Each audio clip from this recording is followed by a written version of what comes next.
ಓದುವಾಗ ನಮ್ಮ ಮನೆಯಲ್ಲಿ ನನಗೆ ನಮ್ಮಪ್ಪ ದನಕರುಗಳಿಗೆ ಮಧ್ಯಾಹ್ನದ ಹೊತ್ತು ನೀರು ಸೇದೋದು ನೀರು ಕುಡಿಸೋದು ಮಾಡಿಬಿಟ್ಟಿದ್ದ. ನನಗೆ ಜವಾಬ್ದಾರಿ ಕೊಟ್ಬಿಟ್ಟಿದ್ದ ನಮ್ಮಪ್ಪ. ನಾನು ನಮ್ಮ ಮನೆ ಪಕ್ಕದಲ್ಲಿ ಒಂದು ಬಾವಿ ಇತ್ತು.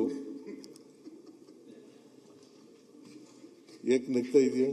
ಈಗ ನೀರು ಕುಡಿಸ್ತಾ ಇದೀವಿ ಅಂತ ನನಗೆ ಬರ್ತಾ ಇದೆ. ಅವಾಗ ಅಪ್ಪ ಅವ್ರನ್ನ ಮೆಚ್ಚಬೇಕು, ಅವ್ರನ್ನ ಮೆಚ್ಚಬೇಕು. ಇನ್ನೇನಾದ್ರು ಹೇಳೋದಿದೆಯಾ? ಹೇಳ್ತೀನಿ, ಹೇಳ್ಬಿಡು. ಮೆಚ್ಚಬೇಕು. ಅವಾಗೇ ನಿಮ್ಗೆ ಆ ವಯಸ್ಸಲ್ಲೇ ನಿಮ್ಮ ಪಿತೃ ತಂದೆ ತಂದೆ ಎರಡು ಒಂದೇ ಅಲ್ಲ? ಇಲ್ಲ ಪಿತೃ ಎರಡು ಒಂದೇ. ಸಂಸ್ಕೃತ ಅದು ಅಷ್ಟೇ. ನೀನ್ ಸಂಸ್ಕೃತ ಹೇಳ್ತೀಯಲ್ಲ? ಇಲ್ಲ, ನಾನು ನಿಮ್ ಪಕ್ಕದಲ್ಲಿರೋರು ಹೇಳೋದು, ನಾನು ಯಾವತ್ತೂ ಸಂಸ್ಕೃತ ಹೇಳಲ್ಲ. ಪಕ್ಕದಲ್ಲಿ ಹೇಳ್ತಾರೆ ಸಂಸ್ಕೃತವಾಗಿ. ನೆನ್ನೆ ನಾವು TV9 ಇದರಲ್ಲಿ ಭೇಟಿ ಹೇಳ I can speak Sanskrit also ಅಂತ ಹೇಳಿದ್ದಾರೆ. ನೆನ್ನೆ ಬೆಳಗ್ಗೆ ಬರ್ತಾ ಇದ್ರು. ಅದರಿಂದ ಇವ್ರ ತಂದೆಯವರು ಆ ಕಾಲದಲ್ಲೇ ದೂರದೃಷ್ಟಿ, ಮುಂದೆ ಯಾರ್ಯಾರಿಗೆ ನೀರು ಕುಡಿಸ್ಬೇಕು ಅಂತೇಳಿ ದಿನ ನೀರು ಕುಡಿಸೋದನ್ನ ಅಭ್ಯಾಸ ಮಾಡಿದ್ದಾರೆ. ಇಲ್ಲಿ ಬಂದು ನಮಗೆಲ್ಲ ನೀರು ಕುಡಿಸ್ತಾ ಇದ್ದಾರೆ. ಈಗ ಯಾರ್ಯಾರು ಅವ್ರ ಹಿಂದೆ ಮುಂದೆ ಇದ್ದಾರೋ ಅವರೆಲ್ಲರಿಗೂ ನೀರು ಕುಡಿಸುವಂತ ಒಂದು ಇದಿದೆ.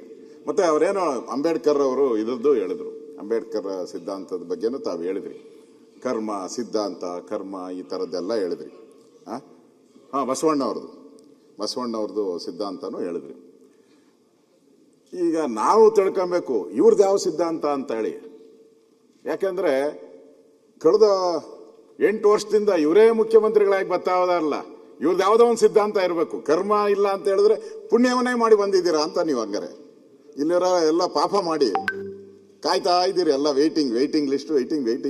ನಿಮ್ದು ಏನು ವೇಟಿಂಗ್ ಇಲ್ಲ. ಎಲ್ಲಿ ಬಂದ್ರು ಗೇಟ್ಗೂ ಟಕ ಟಕ ಟಕ ಅಂತ ಓಪನ್ ಆಗ್ಬಿಡ್ತತೆ. ಅವಾಗೂ ಅಷ್ಟೇ. ಹಿಂದೆನೂ ಬಂದ್ರು, ಕಾಂಗ್ರೆಸ್ ಅಲ್ಲಿ ಗೇಟ್ ಓಪನ್ ಆಯ್ತು, ಈಗ ಮತ್ತೆ ಗೇಟ್ ಓಪನ್ ಆಗಿದೆ. ಹೇಳ್ತಾರೆ ಇವರೆಲ್ಲ. ನಾನು ಮೊನ್ನೆನೇ ಹೇಳೋಣ ಅಂತಿದ್ದೆ, ಇವರು ಏನೋ ಸಿದ್ಧಾಂತ, ಕರ್ಮ ಸಿದ್ಧಾಂತ.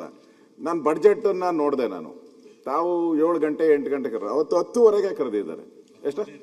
10:15 ಅಲ್ಲ, ಮುಹೂರ್ತ ನೋಡಿ. ಅಂದ್ರೆ ರಾವು ಕಾಲ ಬಿಟ್ಟು ಕರೆದಿದ್ದಾರೆ.